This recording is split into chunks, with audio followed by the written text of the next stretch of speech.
He fired people for saying the wrong thing in a meeting. He exploded at employees for even the most minor of mistakes. He ridiculed other people's ideas regularly. I already fired you! Why are you still here? Welcome to Real Talk English. You ever just look around and think the world is rewarding all the wrong people? You know, the bullies, the narcissists, they're the ones getting ahead. Power didn't favor the best or most morally upright men. It favored the last one standing, usually over someone else's dead body. It is better to be feared than loved if you cannot be both. Machiavelli pointed out something everyone saw but didn't really want to see.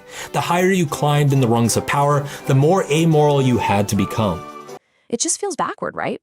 Well, today we're going to dive into a really fascinating take on this from author Mark Manson.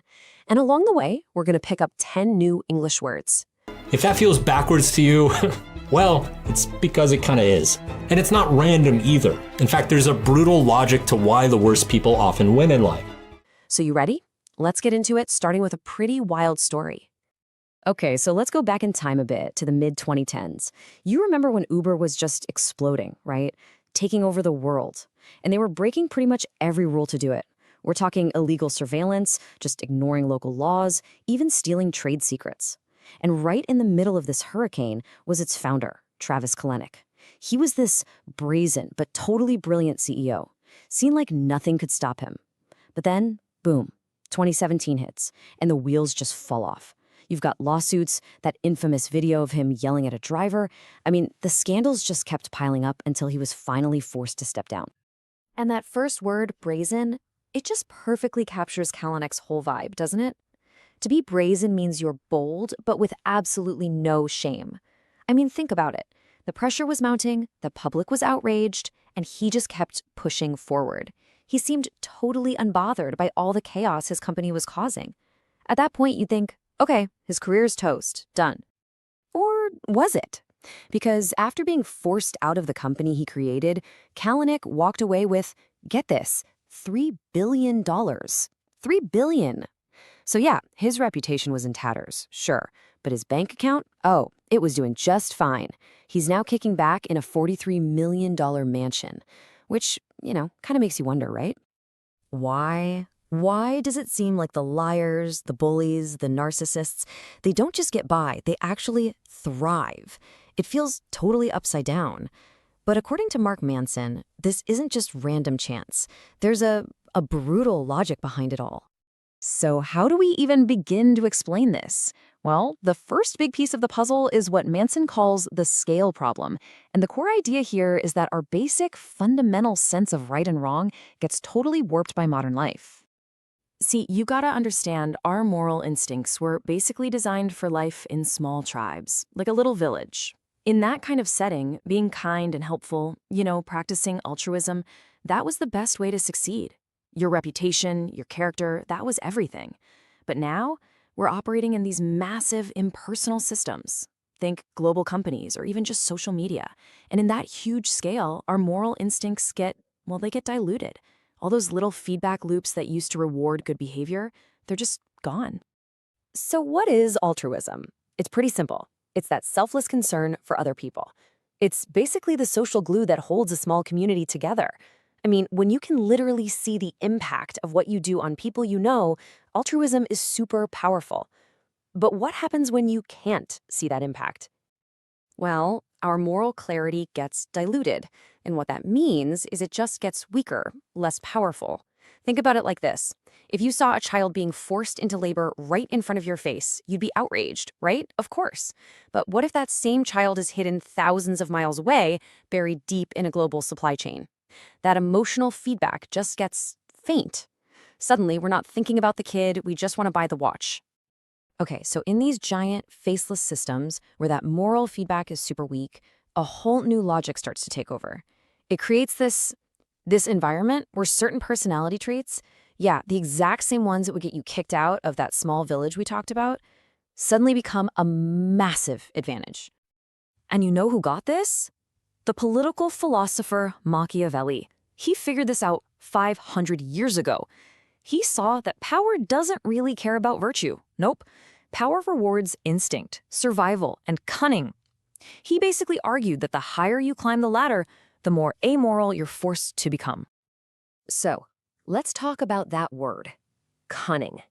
It's the skill of getting exactly what you want through cleverness and, yeah, a lot of the time, through deceit.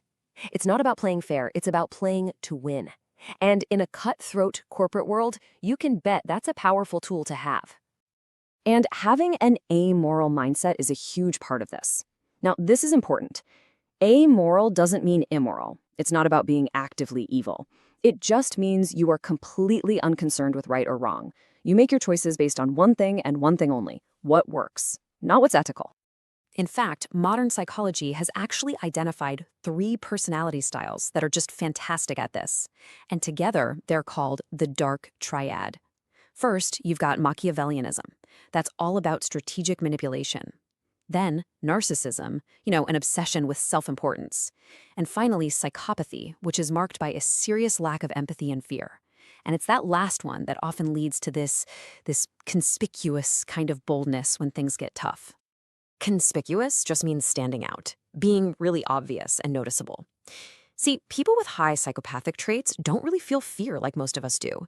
So when you put them in a brutal, super competitive situation, their coolness under pressure can look like incredible strength and focus. I mean, think about someone like Steve Jobs. Now, he wasn't a clinical psychopath, but he was famous for ridiculing employees and firing people on the spot. His boldness was definitely conspicuous. And in the business world, well, it was often very effective. Okay, so here's the big question, right? If these traits are so effective, why isn't everyone a monster? And the answer is because we're biased. We are only seeing a tiny, and very loud fraction of the whole story. This really gets to the heart of our perception bias. We see the one narcissistic CEO who makes it big, right? But what we don't see are the thousands upon thousands of others with the exact same traits who completely crash and burn. Their ruthlessness is a classic high-risk, high-reward strategy. And by only ever looking at the winners, we're essentially forfeiting our view of the complete picture. And that brings us to ruthlessness. It's that quality of having zero pity, zero compassion for other people. It can absolutely shoot someone to the top, but man, it is a double-edged sword. For every one person it helps win in the corporate jungle, there's another person it gets kicked out of the village. And that's what forfeiting is all about. To forfeit means you lose something, usually as a penalty for something you've done. And in this case, these people often win the game of power, but they do it by forfeiting the very things that make life worth living. Things like real human connection, trust, and in the end, their own integrity. But here's where it gets really interesting. The takeaway here isn't that we all have to become monsters to succeed. Not at all. We can actually learn from what these people get right about power and visibility without completely selling our souls. So let's look at an ethical playbook. There are 3 key strategies we can use. Number 1, and this is going to sound a little cold, but just stick with me. Empathize less, not care less. Number 2, stop trying to get everyone to approve of you. And number 3, learn to speak up, even when you're not 100% sure. Okay, let's break down that first point. It's really about swapping out empathy for compassion. See, empathy is when you feel someone else's pain. It's what makes you want to jump into the quicksand with them. But compassion, that's when you understand their pain from a safe distance, which is what allows you to find a rope and actually help them. It's a much more detached and, frankly, more effective way of helping, and it requires some rational discernment. So, discernment. What is it? It's just the ability to judge well. Simple as that. It's the key ingredient that allows for that strategic compassion we just talked about. Now, that second strategy, seeking less approval, that also needs a bit of discernment because, and this is wild, paradoxically, the need to have everyone like you is actually a quiet form of narcissism. It still makes everything all about you. And that word, paradoxically, just means something happens in a way that seems totally contradictory or absurd. It's a true paradox that trying so hard to be selfless by pleasing absolutely everyone is, at its core, a pretty self-centered thing to do. All right, let's wrap this up. We've covered a lot of ground and learned 10 really powerful new words: brazen, altruism, diluted, cunning, amoral, conspicuous, ruthlessness, forfeiting, discernment, and paradoxically. And we've dug into the brutal logic of why the worst people sometimes win. So, what are the key takeaways? First, that the massive scale of modern life can really distort our morality. Second, that those dark triad traits are a super high-risk gamble. And third, that our perception is biased because we only ever see the winners. But the biggest takeaway of all? You don't have to forfeit your integrity to be effective in the world. Now that we've learned the keywords and ideas, let's check out the original video to further improve our listening and speaking skills.